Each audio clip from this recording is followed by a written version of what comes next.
एक बार इंद्र भगवान है ना ऊपर से गुजर रहे थे और उन्होंने नीचे देखा कि लोग भगवान की पूजा कर रहे हैं, तो आके देखा तो वो राम और श्री कृष्ण को पूज रहे थे। तो अब उनका ईगो हर्ट हो गया कि यार अपने को तो कोई पूछ ही नहीं रहा। तो उन्होंने गांव वाले को बोला कि तुम्हारा खाना पीना कैसे चलता है? बोले खेती से चलता है। अच्छा, खेती से चलता है तो खेती किससे चलती है? बोले बारिश से चलती है। और बारिश कौन देता है? बोले बारिश तो भगवान आप देते हो। तो पानी मैं देता हूं, खेती तुम्हारी मेरे से चलती है और तुम भगवान कृष्ण और राम को पूछते हो, इनको हटाओ और हमको रखो। तो बोला साहब ये तो हमारे इष्ट देवता है, इनको हम हटा नहीं सकते। तो बोले तुम नहीं हटा सकते तो कल से मेरा पानी बंद और अगला 5 साल तक तुम्हारी यहाँ बारिश नहीं होगी। उतने बोल तो दिया बंदे ने, अब करे क्या? तो गांव वालों ने बोला साहब आपके कितने भी क्या, हम अपने इष्ट देवता को तो नहीं हटाएंगे। 6 महीना बीत गया पर गांव वाले थक गए। अब थके और ऐसे थके कि अब यार बिना रोजी पानी अपना काम तो, बोले चलते हैं और इंद्र भगवान से ही रास्ता सोल्यूशन पूछते हैं। और वो पहुंचे इंद्र भगवान के पास और इंद्र भगवान को बोला कि यार कोई सोल्यूशन बताओ। बोला एक काम करो, ये मैंने आपको श्राप दिया हुआ है ना, एक काम आप करो। तो बोले कैसे? कि आप है ना जाके भगवान शिव को बोलो कि डमरू बजावे, तो वो डमरू बजाएंगे तो बारिश। तो इन्होंने बोला भाई ठीक है, सोमवार बढ़िया दिन है, अपने जाते हैं। पर इंद्र भगवान वहां भी पॉलिटिक्स चलती है।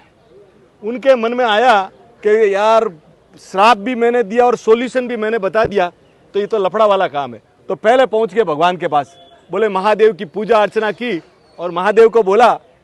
तो महादेव ने बोला इंद्र क्या चाहिए? बोले आप 5 साल तक डमरू नहीं बजाओगे। बोला क्या बोला? कि 5 साल डमरू नहीं बजाएंगे। ठीक है भाई ठीक है, अभी क्या करें? अभी थोड़ी दिनों के बाद गांव वाले पहुंचे और सेवा पूजा की। तो महादेव बोले कैसे आना हुआ? बोले साहब बारिश नहीं है, पानी दो और आपका डमरू बजाना है। बोले डमरू तो हमारा पैक है, 5 साल के लिए हमने वरदान दिया हुआ है, नहीं बजेगा तो नहीं बजेगा। भगवान ने, भाई गांव वाले देखे भाई अपना तो कोई चलता है नहीं, और गांव वाले चुपचाप आके बैठ गए। और बैठे भी कैसे साहब? अब गांव में बैठे ताश खेल रहे हैं, पर एक किसान था, किसान का नाम था हरिया। वो देखा यार के वो जाके अपने खेत में काम करने लगा। तो उसको पूछा, गांव वाले सब कह के यार तुमको मालूम है अगला 5 साल बारिश हो रही नहीं है, तो तू क्यों कर रहा है?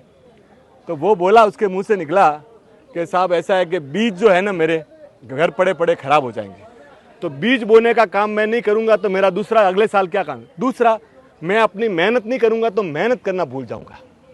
और ये पानी बरसना नहीं बरसना उसके हाथ में, पर मेहनत करना तो मेरे हाथ में। वो सीधा आदमी था, वो इतना तो वो बोल दिया। वो ये बात बादलों ने सुनी और बादलों ने जाके देवलोक में बोली कि एक सादा किसान है, वो ये बोलता है कि जब बारिश जो होगी ना कि वो होनी होगी, पर मेरी मेहनत में मुझे कोई कमी नहीं। अब ये बात पार्वती जी को मालूम पड़ी। तो देखा कि यार अगर सादा किसान ये कह रहा है कि अगर मैं प्रैक्टिस नहीं करूंगा तो मेरा काम नहीं चलेगा, तो मेरे भगवान तो अगर डमरू नहीं बजाया कहीं डमरू बजाना नहीं भूल जावे। तो सीधा क्या हुआ कि वो पहुंचे, भगवान तो समाधि में थे, भगवान को उठाया क्या उठो। बोले क्या हुआ? कि बोले यार ऐसा है कि वो सादा किसान बता रहा है कि अगर प्रैक्टिस नहीं किया तो डमरू बजाना है। बोले भगवान बोले यार बात तो उसकी मजेदारी है।